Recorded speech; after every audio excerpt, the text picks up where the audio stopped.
یو بل سوال دی او په اخر کې دا یو بل سوال هم زه پکې کومه. دا صاحب دی محمد ظریف خان چې دی جمرود نه. دا یو هغه کړی دا سوال یې کړی دی چې مفتی صاحب زه بې اولاده یم، ډېر وخت نه زما اولاد نشته دی، ما ډېرې وظیفې وکړې، اولاد دپاره ماته څه داسې خاص مجربه یو وظیفه قرآني یا د حدیث نه هغه ماته ووایه. محمد ظریف صاحب خدای پاک جل جلاله د تاسو لا څومره بې اولاد دي، ټولو سره د خدای پاک تاسو لم نیک عمله صالح نارینه او زنانه اولاد درکړه. خدای پاک جل جلاله نه هیڅکله نه امیده کېږم، رب باندې اعتماد ساته ان شاء الله تعالی. رب در کې هر څه ډېر دي او دومره ډېر دي که تاله درکه یا بل ورکه هغه کمیږي نه، ان شاء الله تعالی خامخا به خدای پاک جل جلاله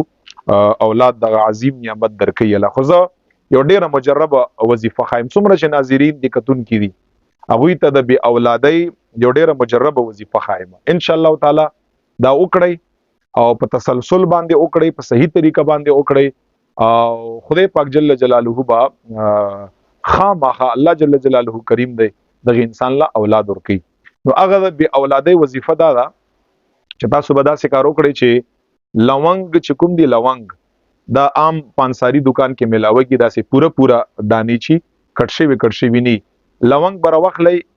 41 دانه یو څلويخ دانه لونګ بر وخلی او چې کله لونګ راوړی او 10 به وکړی دا او 10 نه بعد به په یو لونګ دانه بر وخلی یو لونګ دانه او پاغه باندې با پارا نمبر 18 سورت نور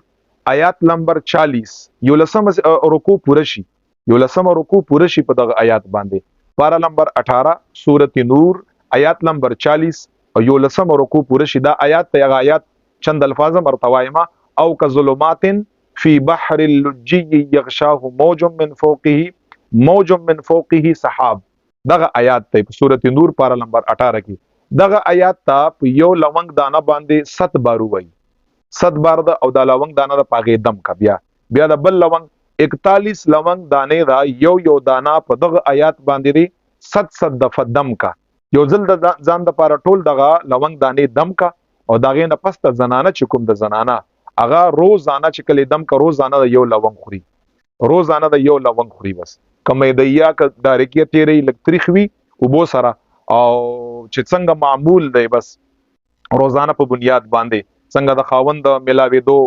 معمول دی او هغه سي معمول دی څه خبره نشته دی. دا یو ان شاء الله خدای پاک جل جلاله با دغه محمد ظریف صاحب کته ک نور داسې څوک دی خدای پاک جل جلاله به ان شاء الله تعالی اولاد دغه لوی نعمت در عطا ک ان شاء الله تعالی در به کا یو ځل پورا کې دو باندې خدای پاک جل جلاله به دا عمل ان شاء الله تعالی اولاد در کا کدا ختم شو ونه شو یو ځل یا بیا وکړه ان شاء الله بیا بکږي دریم ځل یا بیا وکړه ان شاء الله تعالی ماتبا څنګه چې و سوال د پاره میسج کړو بیا براتوي چې ان شاء الله تعالی مفتی سي مال خدای پاک اولاد راکه ځکه په قران کریم کې دا د قران آیات ته باغې کې د هرې بیماری شفا خدای پاک جل جلاله خو دې دا. نو خدای پاک جل جلاله د تاسو له نیکمل صالح اولاد درکا. دغه چند سوالاتو